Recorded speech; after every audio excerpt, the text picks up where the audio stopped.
Salut, bienvenue à la chasse au muguet. Pour l'instant, je suis bredouille. Ça, c'est très très beau comme plante. Hey, bonjour les amis.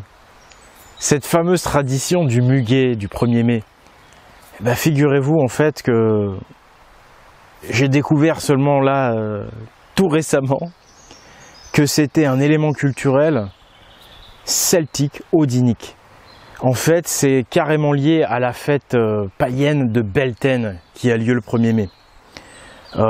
C'est en fait le muguet, un élément culturel odinique, celtique, qui a subsisté. Cueillir et offrir du muguet le 1er mai, c'est une façon de retourner à la tradition celte. C'est en fait la tradition du muguet, c'est une perche qui nous est tendue pour que l'on puisse retourner dans ce monde pur, dans ce monde de la tradition odinique. Je m'explique. En fait, c'est hallucinant. Bon, vous savez que Beltane, c'est la fête celte du 1er mai, que c'est une fête liée à la floraison, à la croissance de la nature, à la jeunesse. Le muguet, c'est une herbe très vivace qui a la particularité de fleurir aux alentours du 1er mai. Donc c'est parfaitement approprié avec la symbolique de Beltane. Mais là où c'est encore plus intéressant, c'est quand on s'aperçoit que c'est le roi Charles IX, petit-fils de François Ier. Donc là, évidemment, je renvoie tout de suite à la véritable histoire de France et au dernier film que j'ai fait, Jeanne d'Arc, la Valkyrie, où je crois avoir démontré que les rois de la branche Valois depuis Jeanne d'Arc étaient odiniques, ce qui ne veut pas dire qu'il n'y avait pas de chrétiens en France, hein, on était dans un état plutôt laïque, mais les rois, eux, étaient profondément odiniques. Et en 1561, on a le petit-fils de François Ier qui lance cette tradition du muguet. Pourquoi elle est vraiment belle cette tradition et pourquoi elle me parle d'une manière fantastique? Qu'est-ce que c'est que cette tradition? En fait, c'est aller cueillir du muguet. Or, le muguet se trouve dans les bois, dans les forêts. Donc en fait, cette tradition nous invite à retourner au bois, à retourner en forêt, à retourner près de la nature, à retourner en fait vers nos racines, à retourner vers la tradition celtique, vers la tradition odinique. Parce que vous savez que c'est l'origine de la vie et de la vie humaine en particulier. Et c'est là où on observe le mieux la nature. Le bois, il est sacré dans l'Edda. On parle du bois sacré d'Audemimir. Les druides disaient, si tu veux comprendre Dieu, il faut que tu ailles observer la nature. Et le meilleur endroit pour observer la nature, ce sont les bois.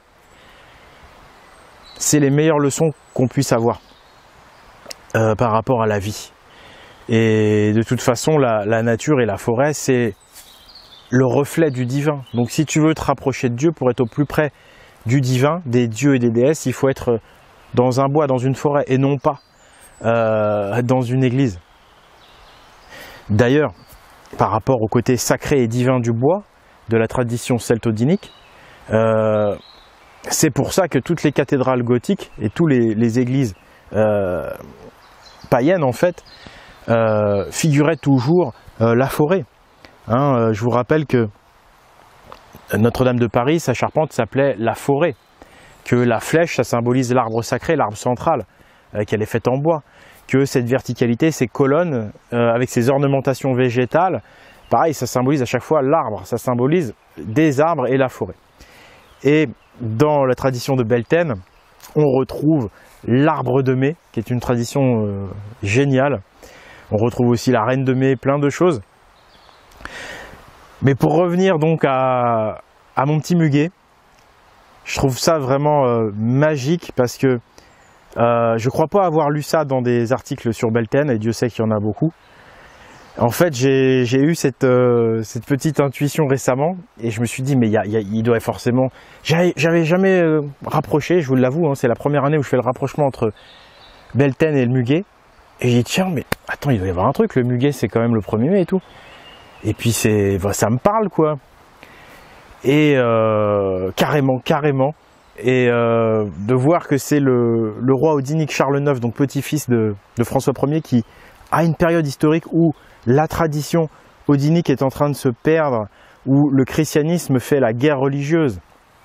C'est l'époque funeste qui va mener à l'Inquisition. Et il y a déjà une pression énorme contre les odiniques. Et donc, en gardien de la tradition, Charles IX va lancer cette tradition qui est une manière en fait de lancer une perche pour l'avenir. Il sent que la tradition est en train d'être affaiblie et pour qu'on puisse la retrouver, il nous donne une petite tradition qui consiste à retourner au bois pour aller cueillir du muguet et pour l'offrir.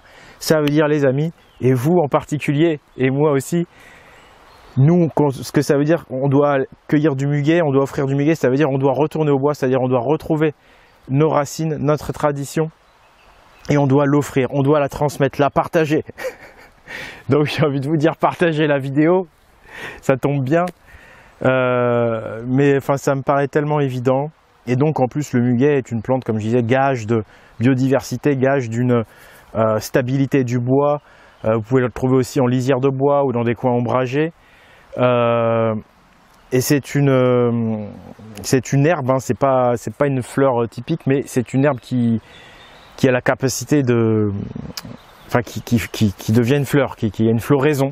Or Beltane, c'est la fête de la croissance, de la jeunesse, de la floraison. Si vous voulez, c'est le passage à l'adolescence jusqu'au jeune adulte. Si on fait l'analogie sur la vie humaine, hein, c'est l'époque où on va bientôt se marier, où c'est les premiers amours, etc. C'est la fête de la jeunesse, c'est pour ça que c'est lié à la très belle déesse Freya et au très beau Balder, qui sont tous les deux jeunes et beaux et vigoureux. Et simplement je voulais terminer quand même avec ma tradition, ce fameux 1er mai quand même. Parce qu'aujourd'hui, le 1er mai, c'est la fête du travail. Et le problème, c'est que la fête du travail, c'est un défilé de syndicalistes, c'est ultra politisé. Et en fait, on a étouffé en fait, cette magnifique fête du 1er mai, qui était Beltane en fait. Hein. Donc moi, je pense que, à l'instar de toutes ces fêtes chrétiennes instaurées le jour des fêtes païennes pour leur couper l'herbe sous le pied, pour prendre leur place, pour les faire oublier, là j'ai l'impression que la fête du travail a été mise le 1er mai pour les mêmes raisons. Vous voyez ce que je veux dire? Mais en même temps, ça permet d'avoir un jour férié et ça permet d'aller cueillir du muguet. Donc, c'est pas tout blanc tout noir. Mais en tous les cas, ça n'a rien à voir, symboliquement, la fête du travail n'a rien à voir avec Beltane, qui est la fête de la vie, et la fête des jeunes arbres, des jeunes pousses, des fleurs, de la floraison, et donc du muguet. Donc Beltane, la fête celtodinique, ça a toujours été le 1er mai. Et Charles IX, petit-fils de François Ier, a instauré la tradition d'offrir du muguet le 1er mai parce qu'il devait sentir que cette fête allait s'oublier comme beaucoup. Pour la Yule, on a le fameux Père Noël, qui lui aussi en fait est une tradition odinique, hein, vous le savez.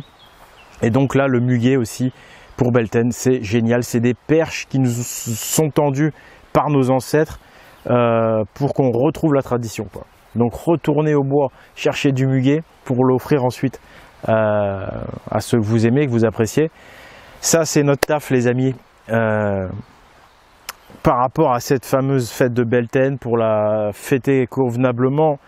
Je vous ai concocté en compagnie de Lys, une collaboratrice, un article sur les rituels de Beltane, les coutumes, etc. Comment le célébrer concrètement, le lien, la symbolique profonde de l'arbre de mai, comment célébrer l'arbre de mai, le lien avec les déesses, le lien avec les runes, le lien avec les dieux.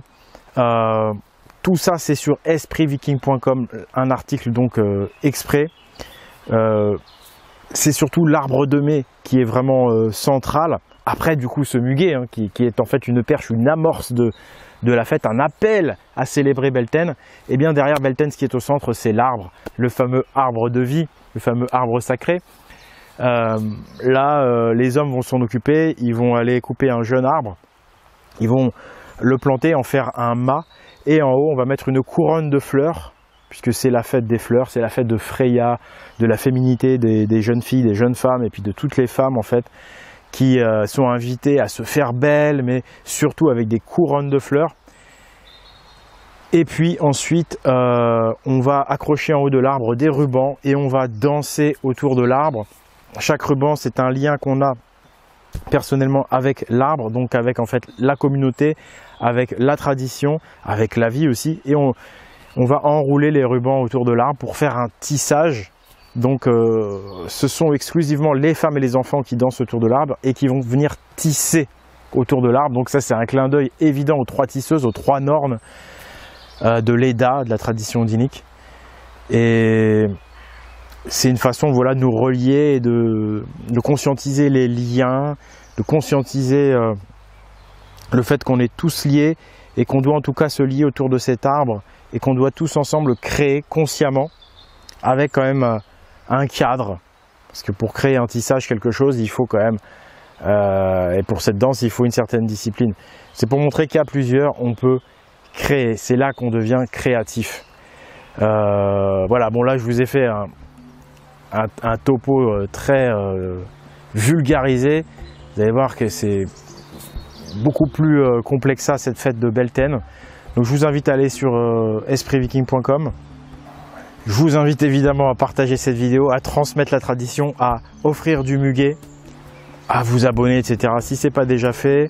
Vous pouvez aller voir dans la boutique aussi, espritviking.com, on a sorti des nouveaux bracelets vikings qui vont aux hommes comme aux femmes, et il y en a d'autres qui vont arriver après. Et puis surtout, je vous rappelle que le 9 juin, ça va être la sortie du prochain film qui va changer la donne, le prochain gros film. Victor Hugo, c'était juste un hors-d'œuvre. Ce sera un jeudi, le 9 juin. Voilà, bah écoutez, c'était Oleg, très heureux de vous avoir accueilli dans ce bois. Vive la tradition du muguet et joyeuse Beltane à tous. La bise. Et là, on va fêter Beltane dans la justice et dans l'amour et dans la joie. Au revoir.